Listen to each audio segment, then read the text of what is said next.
What's up guys, it's Matt with New Gains.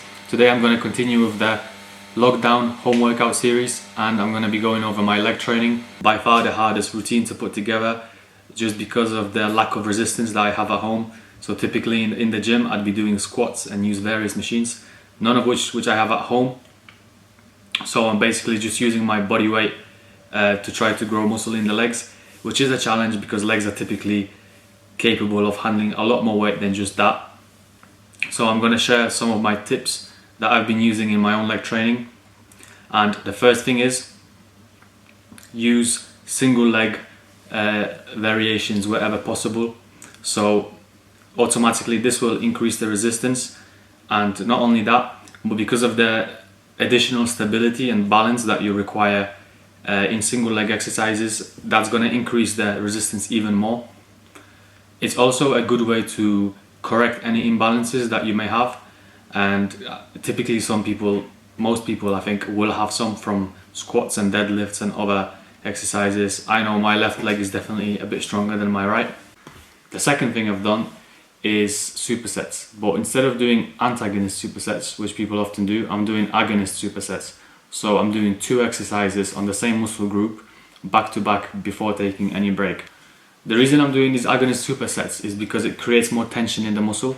So if you think about it, you're starting the second exercise in a fatigued state already. So you're doing more volume in a shorter period of time. The second exercise is intensified, and this new stimulus is what's going to cause your muscle to grow. The last tip is to basically do every single exercise with perfect form, especially on those single leg variations. Just be honest with yourself, make sure all your weight is going to the working leg only and don't cheat with the other leg. That's going to help you make the most of the exercise, and it's probably going to be more difficult than you may think. The first exercise I'm doing is the single leg glute bridge, and to make this exercise harder I am doing the single leg variation, and I'm using pretty slow tempo, which is 4-2-1. So 4 seconds on the way down, 2 seconds on the way up, and 1 second at the bottom of each rep. Make sure you engage your core fully, and you can also add weight if you want to make it a bit more difficult. The next part of the workout is the first superset, which is going to target your glutes and quads. So the first exercise is the pistol squat, which I really like. It's a nice skill, it's enjoyable to learn and improve on. And the second exercise is the Bulgarian split squat.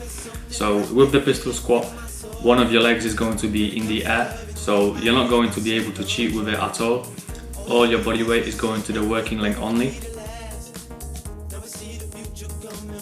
Some common limiting factors for the pistol squat include poor ankle mobility and hamstring flexibility as well. So in that case, I would advise you to do what I'm doing, which is just do them on a chair, and the extra height is going to allow you to do the pistol squat without any problems, because your other leg is able to go below parallel, so you fix those issues. Some tips for the pistol squat are to use your arms and lean forward a bit to help you get more balance, and also make sure the knee of your working leg doesn't cave in. So just resist that knee going inward. In case you can't do the pistol squat for whatever reason, I wanted to make this workout flexible and give you another option. So in that case, I would do the step up. You're working the same muscles, and provided you do the full range of motion, you'll be getting the same resistance, the same load on your leg. Now, the variables for the step up are, you can either do body weight or add more weight, just like with the pistol squat. You can also vary the height of the step. The higher you go, the more difficult it's going to be on the way down and on the way up as well, because you'll be increasing the range of motion. One tip is to make sure that you're working with the working leg only and not cheating, is to keep the other leg up in the air the whole time. So I'm showing this in the video how I'm doing that.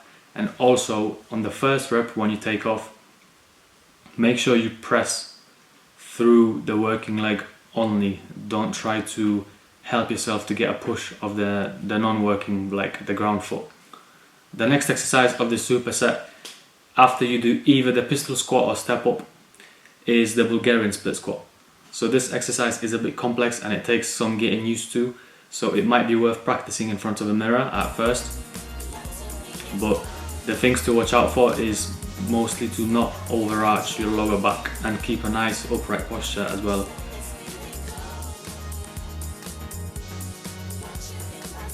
The two important things to watch out for are firstly the height of the chair.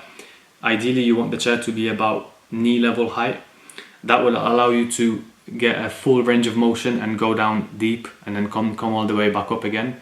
And the second thing is the distance between your working leg and the chair.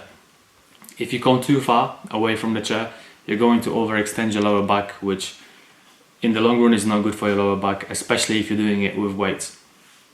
So looking back at my video, I was probably just a bit too far, but in my defense, the chair was a bit too low for me, which meant that for me to get a deeper full range of motion, I had to step away from the chair a bit more. So ideally, I would have used a slightly higher chair. Another thing to keep in mind is your torso. So the more you lean forward, the more you'll feel it in your hamstrings and glutes. And if you stay more upright, you'll feel it more in your quads. So in this case, because we're targeting the quads, we want to stay more upright. So like I said, this exercise, it might take a bit of trial and error to make sure you get your positioning right, but it's definitely an exercise that's worth investing the time into. We've just been hammering the quads at the front of our legs, so now it's time for the hamstrings, which are at the back, also called the posterior chain. You always want to make sure you work opposing muscle groups equally so you avoid any imbalances, which can result in aches and pains in, for example, your knees in this case. The first exercise is the stiff leg single leg deadlift. This is going to be challenging because of the balance and stability that is required. So you want to keep the knee soft on the working leg and begin to drive your other leg back by hinging at the hip of the working leg. At the bottom of each rep, my upper body is in a straight line and I'm keeping my chest high and my lower back straight, whilst maintaining tension in the hamstring and glutes. From the bottom, you want to start lifting your torso up whilst maintaining that soft knee position with the working leg until you're standing up again. This is quite tricky, so you might want to practice in the mirror at first. And if you're not ready for the single leg variation, you can always start by mastering the regular stiff leg deadlift, which will prepare you for the single leg variation.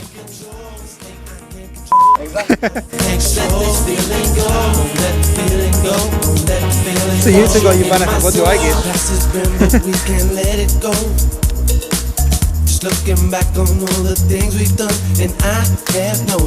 Next exercise is much easier to execute because you're lying on the floor. So you just want to tie the band around your foot or your ankle and you want to flex the knee joint by squeezing your hamstring. Control the tempo and don't let your bum come off the floor. This also works the glutes and calves a bit, and I actually feel this variation a lot more than the machine. Last exercise is for the outer part of our legs. So far we've been moving in the sagittal plane, moving forwards and backwards only. So now we're going to move side to side using our abductors. This is good for anyone doing sports and generally hip stability. The key is to anchor the band using your arms and maintain constant tension. And don't start bending your legs and don't have your toes pointing out as you fatigue.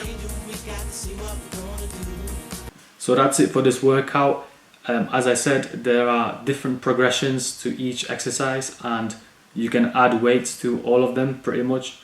So let me know if you try the exercise. If you have any questions or want to chat, you can message me on Instagram at Unique Gains.